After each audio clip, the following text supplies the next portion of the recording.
What if we can get you on a box or something? Sitting down, or I have a stool upstairs. What if you both sat down? Okay, yeah, that sounds good. Just to level out your height That without works. making you feel. That actually works.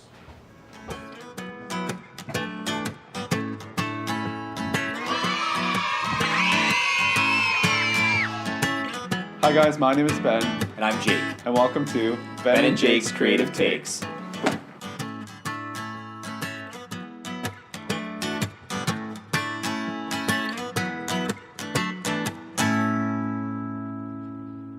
Hi everyone, and welcome to the art portion of this show. Today we're going to be doing a basic craft, and this idea was sent in to us from Catherine Brown from Vancouver, BC.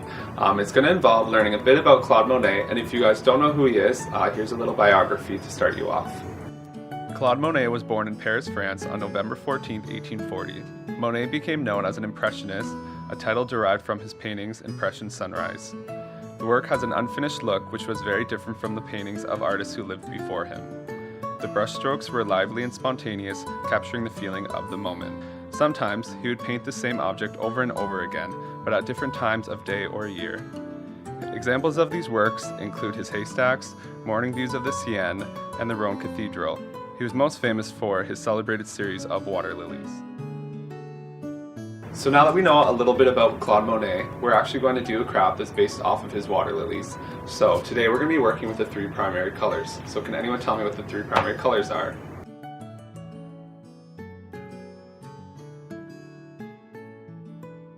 Awesome, you guys nailed it. So I have them right here to show you guys. So we have a lovely red, we have yellow, and we have blue.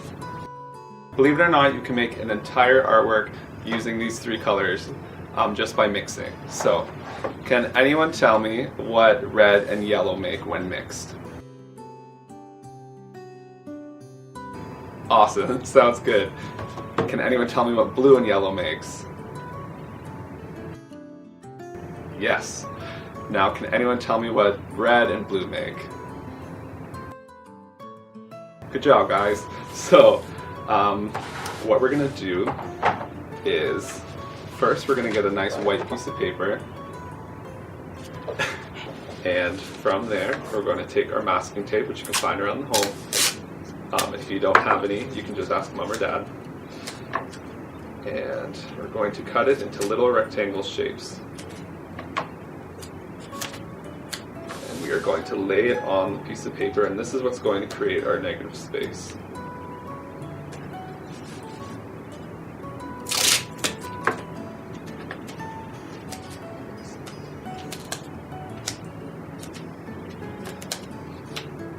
Just like this.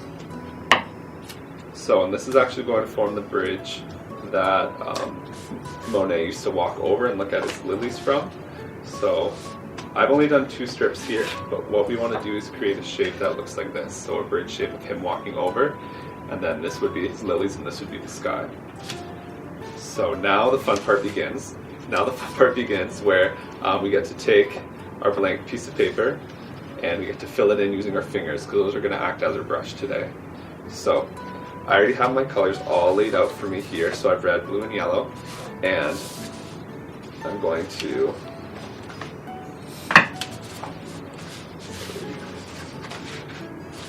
take my masking tape piece of paper, and I'm going to dip my fingers into different colors of paint. So I'm going to start with the sky first. So I have red and yellow dipped on my fingers, and I'm just going to start dabbing it. And as you can see, as I dab, the colors blend just a little bit to give you orange, and your eye also does some of the mixing. So that's where optical mixing comes in. So you can keep going with that. If you want to use red and yellow, you totally can. If you want to use different colors, that's cool too. So once you've done the whole sky, you can start on the water part, and I'm going to mix yellow and blue together to make green, and just like before, I'm going to dab, and that gives you a nice green color.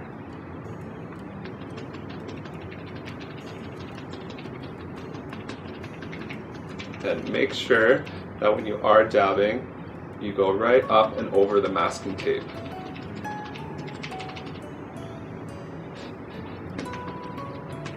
So in the end, you should have an entire piece of paper that's covered over with your little dots. And once you've gone over the whole paper, you can take this masking tape off. So I'm just going to do it here to show you guys. And you'll see that the negative space is showing through. And that's going to form your bridge. And once you've taken all of the tape off, you will have something that looks like this.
Hi guys, welcome to the dance segment of this show. I want everyone to get off the couch right now because we're going to do some few basic dance moves. So everyone up, I want you to drop your controllers, drop your iPhones, drop everything, and we're going to do a few basic dance moves. So what's one thing that we have to do before we dance though? I want to hear it loud. Yes, we need to stretch. So we're going to take our right arm and we're going to stretch it across our body like this and just hold it into place for a few seconds. And then we're going to reverse.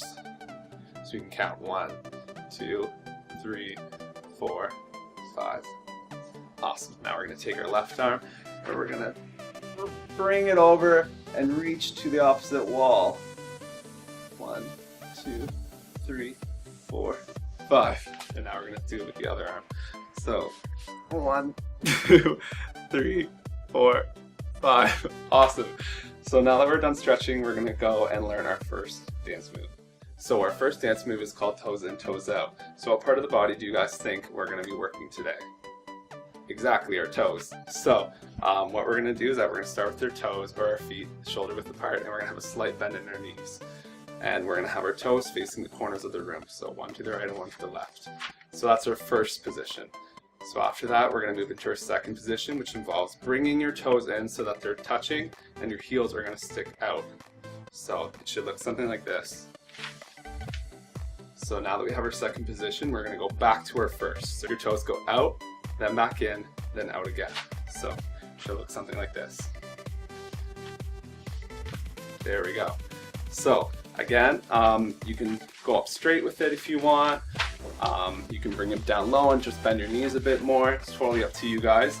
And once you've mastered going to the right, you can switch and go back to the left. Sound good? Okay, so you guys have hopefully mastered the toes in, toes out. So now we're going to move on to our next move. Our next move is called the window. So I want you guys to picture a giant window frame right in front of you, just like one you have in your home.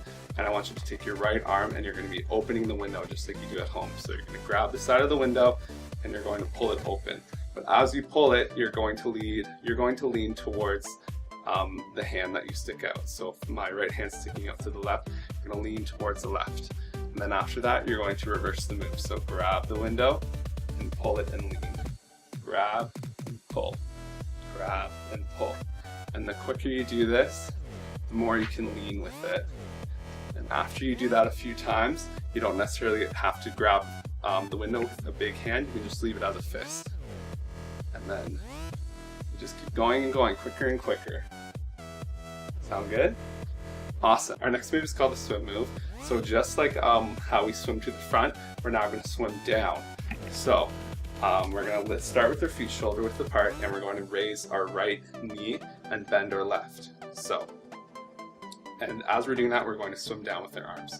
So watch me swim, and our right knee goes up and our left knee bends a little bit.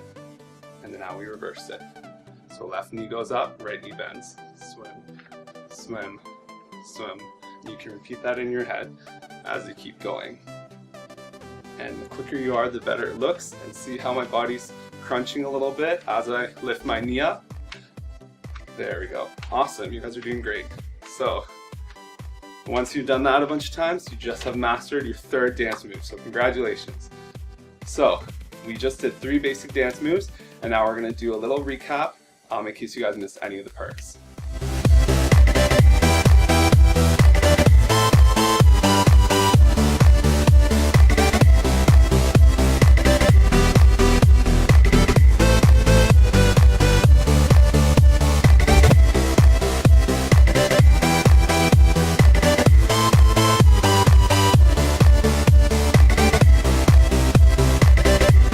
Cool, so you guys have learned your 3 dance moves.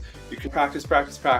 You can get maybe one of your parents to film you and send it in, and who knows, maybe you can be featured on this show. So hope you guys had a good time. I know I did, and we'll see you later.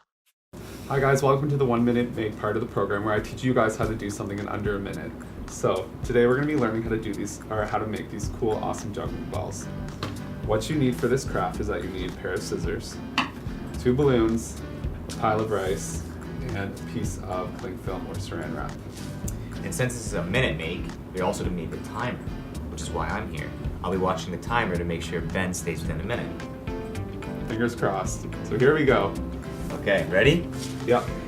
3, 2, 1, go. Okay, so what you're gonna do is pour the rice into the middle of the saran wrap, and you're gonna grab all corners of the saran wrap. Might spill out there, but keep going. You only have a minute, and you're going to twist the saran wrap bag around. Then you're going to take scissors, and I want you guys to be very careful with these, just because you are making it in a minute. So if you need help from your mom or dad or parent, you can go for it. So once you cut off the nozzle of the balloon, you're going to stretch it around your little package of rice. And to make this little bowl a little bit cleaner, we're going to take another balloon, and we're going to cut off the nozzle and stretch it on top. Oh, look at that form. There you go. Just under a minute, you have your 22 own juggling seconds ball. to spare. Sounds good. Alright kids, so this is the music segment of the show, where I'll be teaching you the 3 basic chords that you can use basically whenever you want. Now most songs are actually made up of these 3 chords, and they're G, C, and D. So before we get started, I'm just going to explain the simple layout of the guitar. Down here we have the body of the guitar, so that's all this big section down here, and that's where the actual sound comes out. So when you be playing and you hear your notes, that's where it's coming out right here. Up here's the neck of the guitar. That's where you'll be playing all of your chords. And on the neck are several frets, and what the fret, each individual space here on the guitar. So if I said 3rd fret, it'd be here. If I said 5th fret, it'd be here. With all the strings, you have the low E, the top, A. You have your D, G, B, and high E. So now that we got the basics covered, we can start learning chords. Now for the first chord, G, you want to put your middle finger in the 3rd fret on the low E string, your 1st finger on the A string in the 2nd fret, and your ring finger on the high E in the 3rd fret. And you want to play all the strings, so it sounds like this. So G, A string, and high E. Just like that. So that's the first chord. Now C is a little easier. And what this is your middle finger on the A string in the 3rd fret, your middle finger on the D string in the 2nd fret, and your first finger on the B string in the first fret.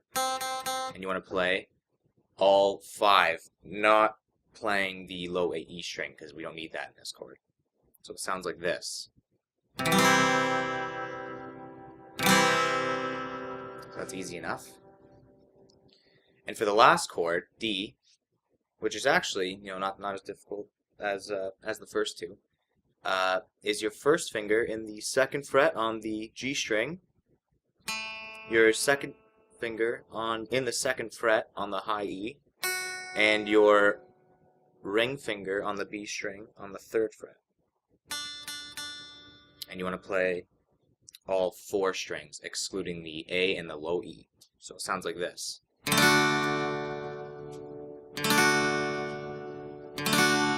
Okay, so now that you guys got all 3 chords, you can practice that and play around and make up your own stuff. You can already tell that most songs actually come up with that chord progression. So.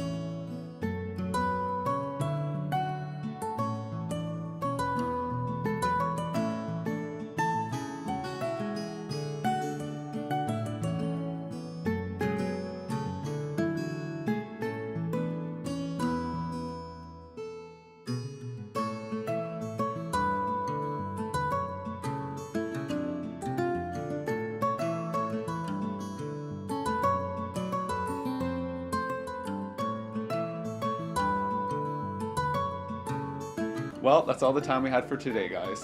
And remember, keep sending in your own footage of you guys trying these creative takes, and you actually might be featured on the show. And for now, this has been Ben and Jake's Creative Takes. See you later.